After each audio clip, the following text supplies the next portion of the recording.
Perbuatan membawa barangan sihir ataupun barang yang mempunyai syaitan untuk ditunjukkan kepada orang awam merupakan satu perbuatan yang salah dan menunjukkan kejahilan seseorang dan juga mempunyai masalah asas dalam agama.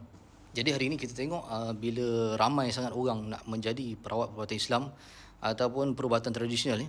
Jadi masing-masing mempunyai kaedah masing-masing, sama ada yang bertepatan dengan kaedah yang dibenarkan dalam Islam ataupun yang tidak dibenarkan, dan ada juga yang menunggang dengan mengatakan kita kena hormat kaedah masing-masing.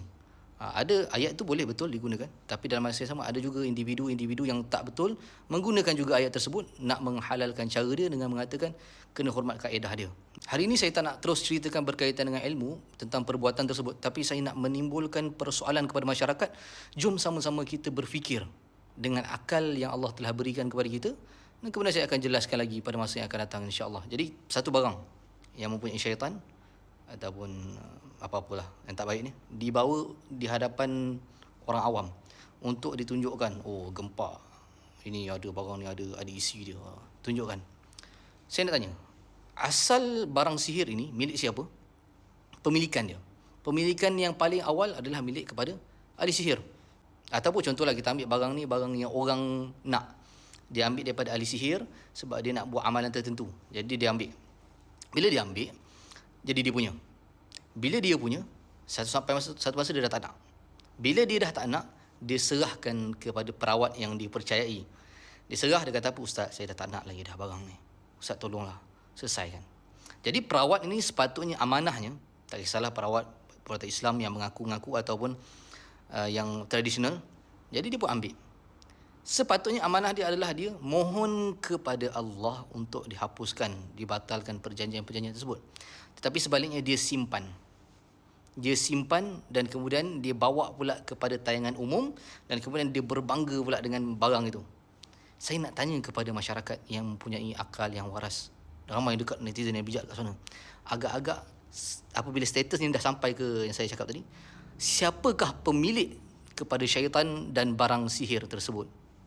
Fikirkan. Kemudian kita melihat individu-individu yang melakukan kesalahan secara terbuka ini, bukan satu orang individu saya tengok, dia bawa barang sihir ini kepada tayangan umum, bukan seorang yang buat, ada lebih daripada seorang. Maka apabila ditegur dengan baik, ditegur dengan tidak di-mention namanya, jadi dia melenting, jadi dia pandang barang tak seronok. Dia mengatakan kalau nak tegur dia, tegurlah secara private, itu barulah sahabat. Jadi nampak macam bijak kan, nampak macam betul disebabkan buat kesalahan tu tegurlah kan, ada pandangan kata-kata Imam Syafi'i kan, tegur secara tertutup maknanya nak mendidik. Inilah tandanya orang itu tak ada asas dalam agama, sebab dia tak faham bila perlunya teguran secara terbuka dan bilanya teguran secara tertutup. Bila satu kesalahan ataupun maksiat telah dilakukan secara terbuka dan masyarakat tidak tahu status perbuatan itu ada betul ataupun tak betul, ataupun masyarakat memang tak tahu, tak rasa pun benda itu benda salah, maka menjadi tugas kepada para pendakwah untuk memberitahu keseluruhan masyarakat yang beragama Islam khususnya, perbuatan itu adalah haram, tidak benar dan tidak bagus untuk dibuat. Ambil barang sihir, tunjuk dekat orang awam saja nak seronok-seronok tengok, perbuatan itu salah. Tapi bila ditegur melenting. Sebab apa? Sebab dia tak ada asas agama. Kalau dia ada asas agama dan dia ada hadis, dia memahami hadis secara asas, maka dia akan faham. Saya bagi contoh. Di zaman Nabi SAW, Sayyidina Muaz bin Jabal baca panjang dalam solat, sehingga ada orang yang mengadu kepada Nabi. Sebab apa? Muaz bin Jabal cakap orang yang keluar daripada solat masa dia baca panjang tu, Sayyidina Muaz cakap orang ni munafik. Jadi orang ni tak puas hati, dia jumpa dengan Nabi SAW. Jadi Nabi jumpa dengan orang ni, bertemu. Nabi juga memanggil Sayyidina Muaz. Nabi cakap dengan Sayyidina Muaz, apakah engkau ingin menimbulkan fitnah, wahai Muaz? Apakah engkau ingin menimbulkan fitnah, wahai Muaz? 3 kali Nabi ulang. Nabi cakap dengan Sayyidina Muaz. Jadi perkara itu settle. Sayyidina Muaz dia faham maksudnya bagaimana kadar panjang bacaan solat. Kemudian berlaku juga kes lain yang diriwayatkan oleh Abu Mas'ud Al-Ansari radhiyallahu anhu, meriwayatkan seorang lelaki datang mengadu kepada Nabi. Katanya, wahai Rasulullah, aku hampir tidak dapat menunaikan solat kerana seseorang yang menjadi imam memanjangkan solat bersama kami. Ini kes lain. Tapi Sayyidina Muaz pun pernah buat. Jadi aku tidak pernah melihat, kata yang meriwayatkan hadis, aku tidak pernah melihat Nabi lebih marah dalam memberi nasihat daripada hari itu. Jadi baginda SAW bersabda, Nabi pergi dekat orang ramai.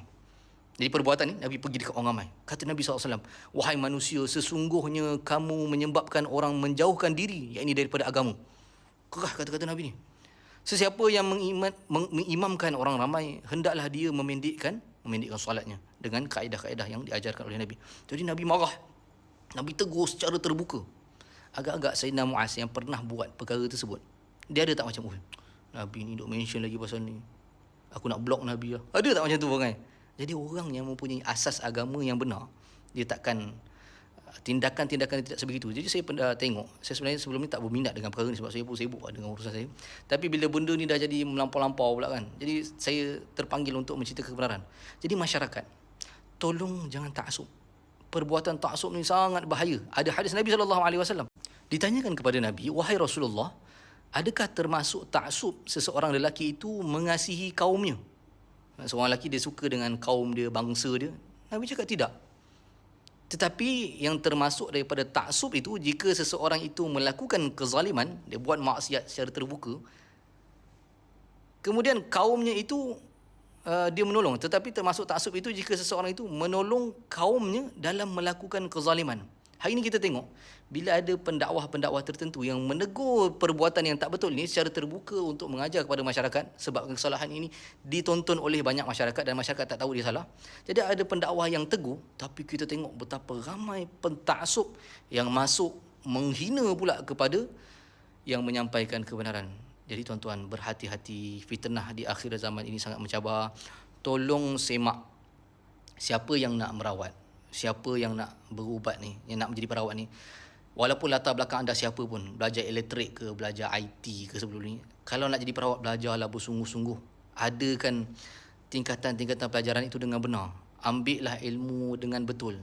Tapi bila kita tengok orang yang tak ada asas ni, kemudian banyak perkara menyampaikan ilmu-ilmu yang salah, kita sangat risau sebab masyarakat semakin jauh dengan agama. Saya akan terangkan dalam video seterusnya berkaitan, ada satu pandangan yang mengatakan jangan buka ruqyah dalam kereta. Sebab apa? Begini dan begitu. Betul atau tidak? Kita jumpa dalam video akan datang.